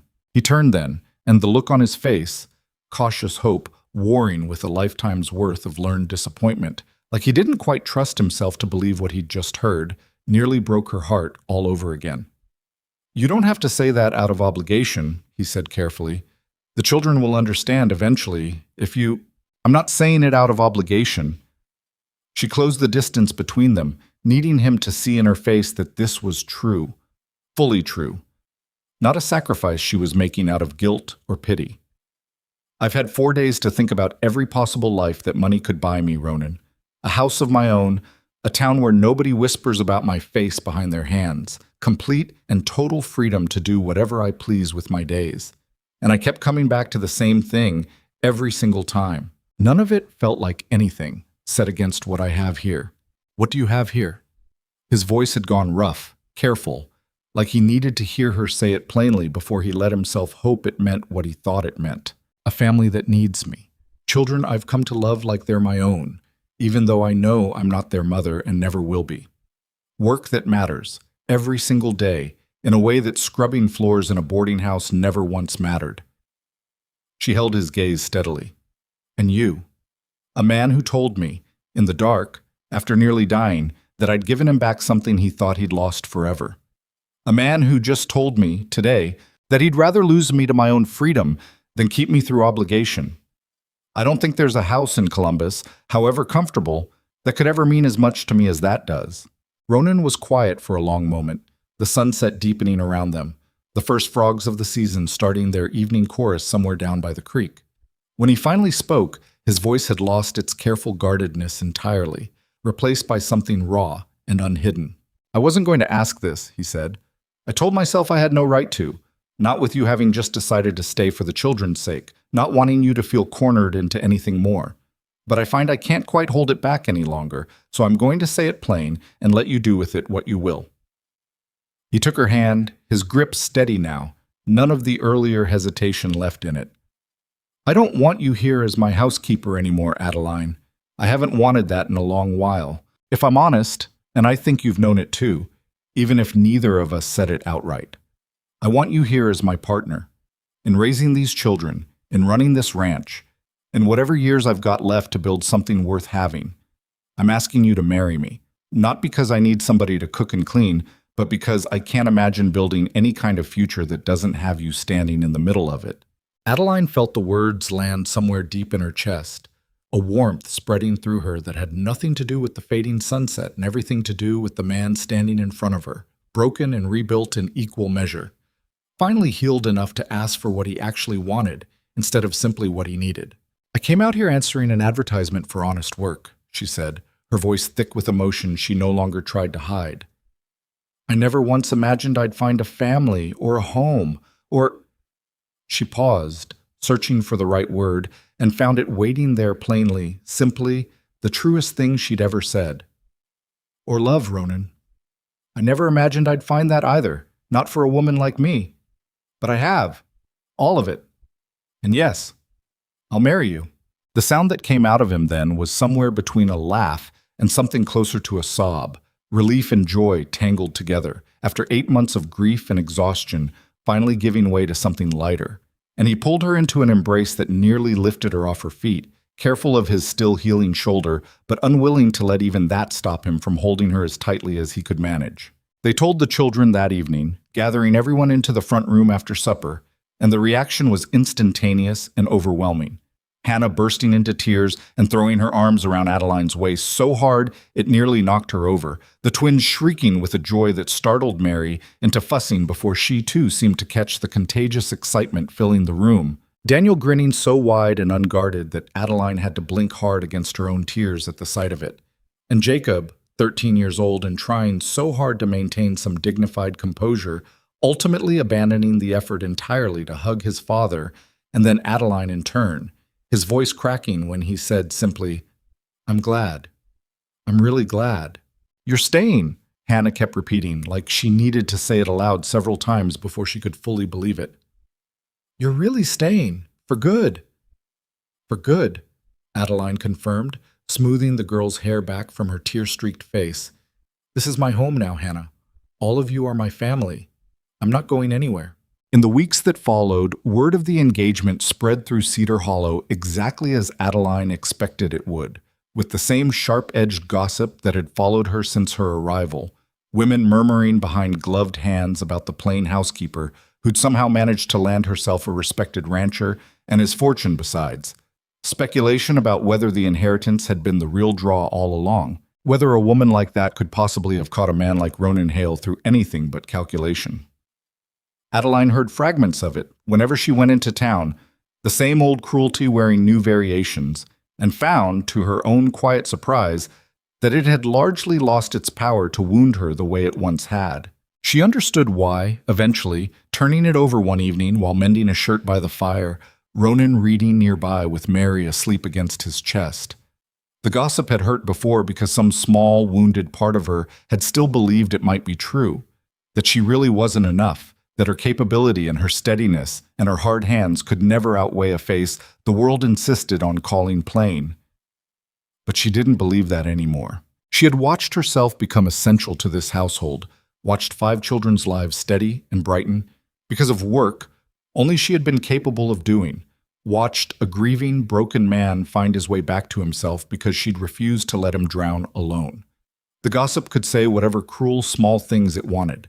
It no longer had any purchase on the truth she'd built for herself, brick by careful brick, inside the walls of this rebuilt home. "You're smiling," Ronan observed, glancing up from his book. "What's so amusing?" "Nothing amusing. Just thinking how strange it is, the things that used to matter so much to me, and how little they seem to matter now." She set down her mending, looking around the room, the fire crackling steady in the hearth, the twins' mended doll propped on the mantel, Jacob's boots by the door, where he'd left them after evening chores, Daniel's small drawing of the ranch pinned proudly to the wall, Mary's soft, even breathing as she slept against her father's chest. "I think I finally understand what I came out here looking for, even though I didn't know it at the time." "What's that?" "A place where being capable was enough, where nobody needed me to be pretty, just steady." She met his eyes across the room. Warmth and certainty settled deep and permanent in her chest now, nothing like the nervous, hopeful uncertainty of that first day in the yard. "I found that here, with you, with all of them." Ronan reached over, careful not to disturb the sleeping baby, and took her hand the way he'd done so many times now since the storm, the gesture familiar and certain between them. "Eleanor used to say a house isn't a home until somebody's fought hard enough to keep it standing," he said quietly. "I think she'd have been glad to see what you've built here, out of everything that nearly fell apart." "I'd like to think so." Outside, the spring evening settled soft and quiet over the ranch, the cattle grazing peacefully in pasture that had nearly claimed Ronan's life only months before, the fences mended, the herd recovered, the household steady in a way it hadn't been since long before Eleanor's death had first thrown it into free fall. Adeline sat by that fire with the man she'd agreed to marry and the family she'd chosen, fully and freely, over every easier life that inheritance could have bought her, and felt, for the first time in 26 years, the quiet, settled certainty of having finally found exactly where she belonged. The wedding would come in early summer, simple and small, exactly as both of them wanted it. But there was still healing left to finish, threads of grief and gossip and old hurt that would need tending in the months ahead, even as the foundation of something lasting had finally, unmistakably, been laid. The wedding took place on a Saturday in June, in the front yard of the Hale Ranch, under a sky scrubbed clean of clouds and a sun that hadn't yet learned the harshness it would carry by midsummer. There was no church involved, No formal ceremony with all the trappings Cedar Hollow might have expected from a respectable union, just a circuit judge who'd ridden out from town, a scattering of chairs borrowed from the bunkhouse, and arranged in uneven rows on grass. The children had spent the whole week before cutting and raking smooth, and a small gathering of people who actually mattered, rather than people who'd come to gawk or gossip. Adeline wore a dress she'd made herself, pale blue, simple in its lines, because she'd never been a woman drawn to lace and frippery, and saw no reason to pretend otherwise now, even on her wedding day. Hannah had spent an embarrassing amount of effort trying to talk her into something fancier, ordered specially from a catalog, until Adeline had finally sat the girl down and explained gently but firmly that she wanted to marry Ronan looking like herself, not like somebody else's idea of a bride. "You're beautiful," Hannah had insisted, fussing with the collar one final time before they walked out to the yard. "I'm capable and steady, and I clean up well enough," Adeline had said, smiling at her own reflection in the small mirror propped on the washstand. "That's always been enough for the people who matter. It'll do just fine today, too." The twins had picked wildflowers from the near pasture and woven them into something resembling a bouquet, lopsided and a little wild at the edges, exactly the kind of imperfect handmade thing Adeline found she loved more than anything a proper florist could have arranged. Daniel had been given the job of carrying the rings, a responsibility he took with such ferocious seriousness that he'd checked his pocket no fewer than 11 times during the short walk from the house to the yard, terrified he might somehow lose them between one step and the next. Jacob stood beside his father throughout the ceremony, not quite a groomsman in any formal sense, but clearly understood by everyone present to be standing in that role regardless. His shoulders squared with a pride that had nothing to do with vanity and everything to do with watching his family finally, truly, mend itself back together. And Mary, not yet walking steady on her own, but determined to try anyway, toddled across the grass partway through the brief ceremony to plant herself at Adeline's skirts, refusing to be picked up or redirected, content simply to hold on. Nobody minded the interruption. Ronan, in fact, reached down without breaking stride in his vows to lift the baby onto his hip, finishing his promises to Adeline with his daughter's small fist curled into his collar, and there wasn't a dry eye among the small gathering by the time the judge pronounced them married. Caleb Bryant, who'd stayed on through the winter and well into spring, had become enough a fixture of the household by then that nobody questioned his presence among the witnesses, standing tall and a little awkward in his good shirt, grinning the whole way through. A handful of others had come too, not the women who'd whispered cruelly behind gloved hands all those months ago, but the few in Cedar Hollow who'd watched the quiet transformation of the Hale Ranch with something closer to respect than judgment, who'd seen for themselves, eventually, what kind of woman it actually took to hold a broken family together. That respect, as it turned out, had been building slowly and steadily for months, even while the louder, crueler voices in town had kept up their gossip. It showed itself plainly enough that very afternoon, at the small gathering held afterward in the yard, when Mrs. Eunice Carver, a woman known through Cedar Hollow for keeping the most exacting standards of any household in the county, and for being notoriously sparing with her praise, approached Adeline near the refreshment table with an expression that suggested she'd been working up the nerve to say something for some time. "Mrs. Hale," she said, testing the new name carefully, like she wanted to make sure it fit before committing to it. "I owe you an apology, I think, though I imagine it's overdue and you've little reason to want it."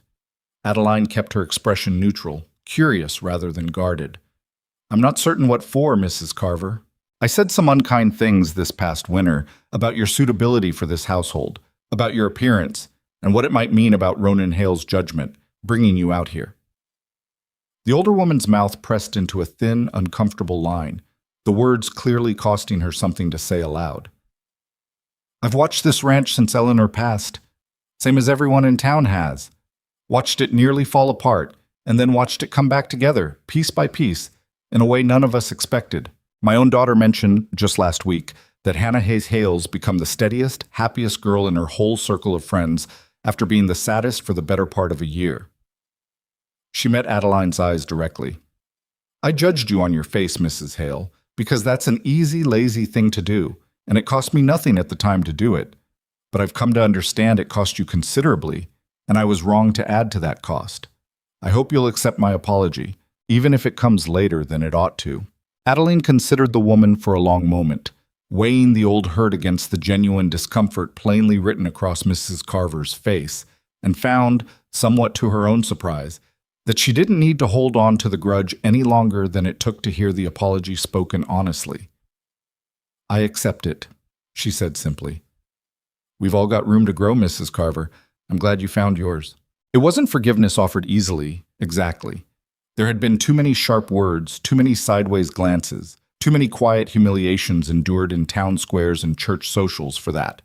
But it was forgiveness offered honestly, the kind that came not from forgetting what had been said, but from no longer needing those words to define her. And that distinction mattered more to Adeline than any grand gesture of reconciliation could have. The years that followed were not without their hardships, because no life worth living ever entirely is.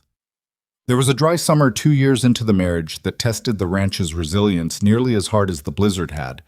Cattle prices that dipped low enough some seasons to make Ronan's jaw tight with worry. The ordinary friction of building a blended family where 5 children had to learn, slowly and sometimes painfully, how to make room for a new sibling when Adeline gave birth to a son of their own 3 years into the marriage, a boy they named Thomas Eleanor Hale, carrying his mother's memory forward in his very name. There were arguments, the way any honest marriage carried arguments, disagreements over how to discipline the children, over whether to expand the herd or hold steady, over money and worry and the 1,000 small frictions of 2 strong-willed people learning to build a life together rather than simply survive alongside one another. Adeline had never expected a fairy tale, and she didn't get one. What she got instead was something better, in its own complicated way, a real life, full of real difficulty, shared with people who chose, every single day, to keep showing up for one another regardless of how hard the showing up might be. But the foundation laid in those first hard months held, year after year, through every difficulty that followed. Jacob grew into a young man who carried none of the brittle, premature weight he'd been forced to shoulder as a boy of 13 trying to be the man of the house. By the time he turned 18, he developed a genuine passion for the mechanics of ranching that went beyond simply inheriting the work. He pored over agricultural pamphlets, asked endless questions of traveling cattle buyers about new breeding techniques, saved every spare dollar he earned towards something he didn't dare say aloud for nearly a year, before finally working up the courage to bring it to his father and Adeline both, sitting them down at the kitchen table with the same careful seriousness he'd carried since he was a boy. "There's a college in Laramie," he said. "Agricultural studies. I want to apply. Not because I don't want this ranch, I do, more than anything. But I want to bring something back to it. New methods, better breeding stock, ways to make this land work smarter instead of just harder." He looked between them, bracing himself, clearly half expecting an argument. "I know it costs money we don't have to spare easy." Ronan and Adeline had exchanged a glance across the table, the kind of unspoken communication that had become second nature between them over years of partnership, and Ronan had simply said, "We'll find the money, son. Your mother would have wanted this for you. So do I." Jacob left for Laramie that autumn, the first of the Hale children to leave the ranch for something beyond it, and came home 2 years later. Not just with new knowledge, but with a quiet, settled confidence that had nothing left of the frightened, overburdened boy who'd once split firewood with more force than the task required, trying to outrun his own grief. The twins, Lily and Clara, grew into their late teens still inseparable but increasingly distinct from one another in ways that delighted Adeline to watch unfold. Lily developing a sharp head for numbers that made her indispensable when it came time to manage the ranch's books, taking over the role Eleanor had once held, with a competence that made Ronan's chest swell with pride every time he watched her work through the ledgers. Clara, meanwhile, discovered a genuine talent for breeding and raising horses, spending hours out in the corral, working with a temperamental mare nobody else on the ranch could handle, until the horse came to trust her hands the way Daniel, years earlier, had learned to trust Adeline's.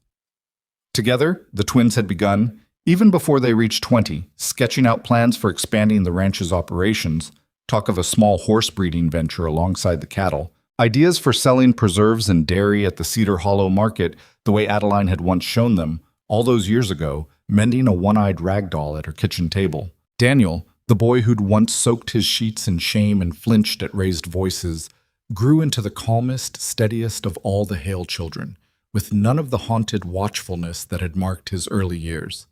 He developed an easy way with the younger ranch hand's children, who sometimes came around the property, a patient, gentle manner that made Adeline think more than once that he might make a fine teacher someday, or perhaps a doctor. Given how careful and attentive he was whenever an animal or a person on the ranch took ill or got hurt.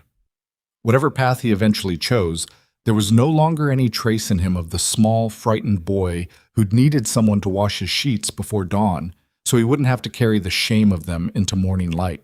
Hannah, who had begged a stranger in the front yard not to leave them, grew into a young woman who carried herself with a settled, hard-won confidence that Adeline recognized with quiet pride as something the girl had built for herself once she'd finally been allowed to stop carrying the whole household on her own back. She courted a young man from a neighboring ranch for the better part of 2 years before marrying him in a ceremony nearly as simple as Adeline and Ronan's own had been, and on the morning of her wedding, she'd found Adeline in the kitchen and wrapped her arms around her exactly the way she had that very first day in the yard, except this time there were no tears of desperation in it, only gratitude. "You stayed," Hannah said, her voice thick. "I've never properly thanked you for that, for staying when you didn't have to, for everything that came after." "You don't need to thank me, Hannah. You're the one who asked me to stay. I just had the good sense to listen. I think it was more than good sense." Hannah pulled back, studying Adeline's face with the same careful attention she'd given it as a girl of 15, desperate and exhausted in the doorway of a house falling apart. "I think it was love, even before you knew to call it that. You loved us before you had any reason to, before we'd given you anything back."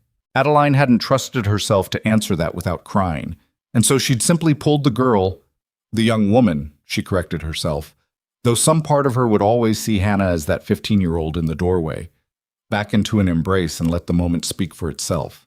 And then there was Mary, the baby who'd never known her own mother's voice, who grew up instead surrounded by an entire household of people who loved her without complication or grief attached to that love, by Hannah, who mothered her with the fierce protectiveness of an older sister rather than the exhausted desperation of a substitute parent, by her father who'd learned through losing Eleanor and nearly losing himself exactly how precious and fragile a child's early years truly were, and who made certain never to miss the small moments with Mary that grief had once threatened to steal from him entirely, and by Adeline, who Mary called Mama without a single moment's hesitation or confusion, because Adeline was, in every way that actually mattered to a growing child, exactly that. Mary would grow up knowing the broad outline of her mother Eleanor's story, would visit her grave with the rest of the family each spring to lay fresh flowers and hear stories of the woman who'd given her life. But she would carry no wound from that loss the way her older siblings had, because she had never once, in all her growing years, lacked for love steady enough to fill whatever gap her birth mother's absence might otherwise have left behind. Ronan himself changed most visibly of all, in some ways. Not in the broad strokes of his character, because the steady, hard-working, fiercely protective man Adeline had married remained recognizably himself through all the years that followed, but in the small, quiet ways grief eventually loosens its grip on someone willing to keep living through it rather than around it. The hollow exhaustion that had marked his face the day Adeline arrived faded, year by year, replaced by the easy laugh Jacob had once told her he missed, a laugh that came readily now at his children's antics, at Adeline's dry observations, at the simple, accumulated joy of a life rebuilt out of wreckage through nothing more dramatic than years of steady, unglamorous effort. "I used to think strength meant carrying everything myself," he told Adeline once, years into their marriage, the two of them sitting on the porch on a warm evening watching Thomas chase fireflies across the yard while the older children's voices drifted from somewhere near the barn. "Eleanor used to try to tell me different, and I never quite believed her, not deep down. Not until I'd nearly worked myself to death proving her right about it." He reached for Adeline's hand, the gesture as familiar now as breathing. "I think real strength is something else entirely. I think it's staying, even when staying is hard, even when the easy thing would be to walk away, or to never let anybody close enough to need you in the first place. You taught me that, even though I don't think you ever set out to teach anybody anything.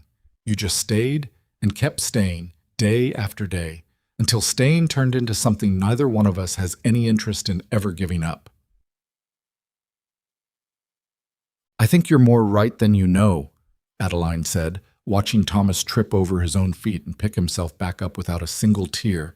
The resilience of a child who'd never once known a world without enough love to absorb a stumble. "I spent so many years thinking I needed to be something I wasn't. Softer, prettier, more delicate.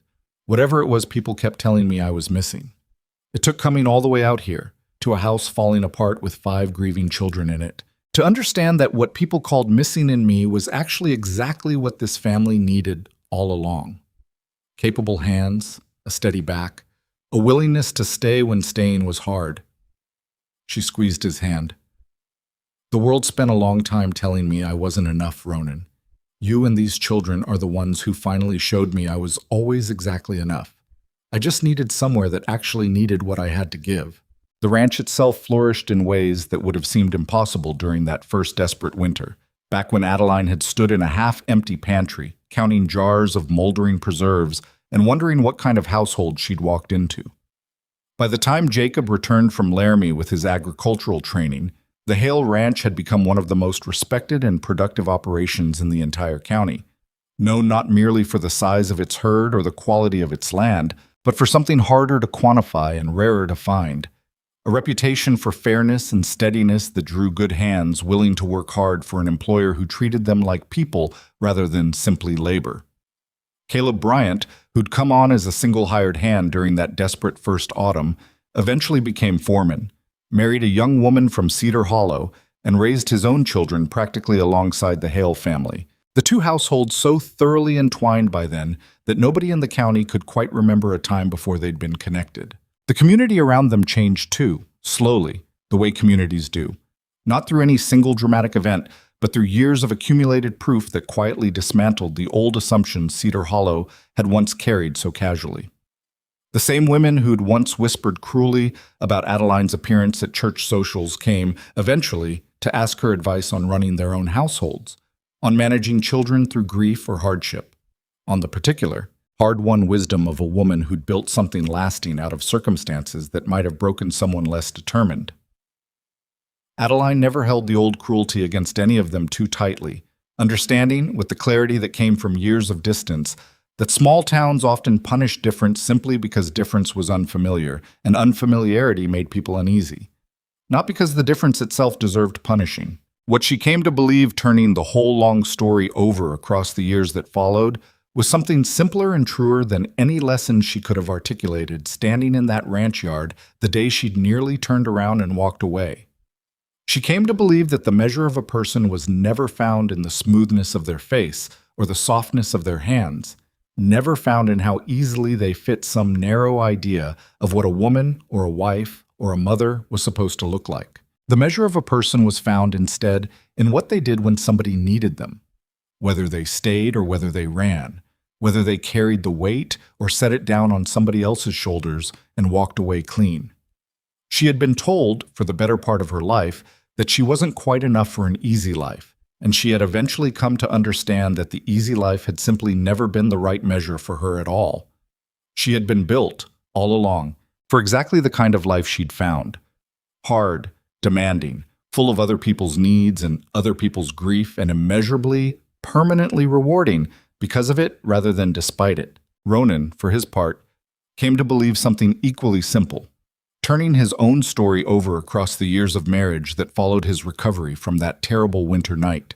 He came to believe that asking for help was not the failure he'd once feared it to be, that a man could be strong and still admit he was drowning, that the children who loved him needed his presence far more than they needed his sacrifice, and that the truest gift he could give them, in the end, was not a ranch held together through sheer stubborn force of will, but a household built on partnership, honesty, and the willingness to let somebody else share the weight when the weight grew too heavy to carry alone. On a fall evening many years after that first desperate afternoon in the ranch yard, the whole family gathered for a celebration of the ranch's continued success.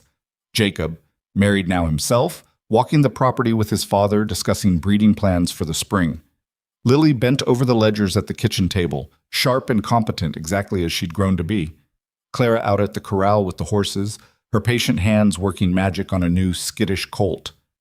Daniel returned home from his studies for the season, gentle and steady as ever, already talked about in town as a young man with a fine future ahead of him.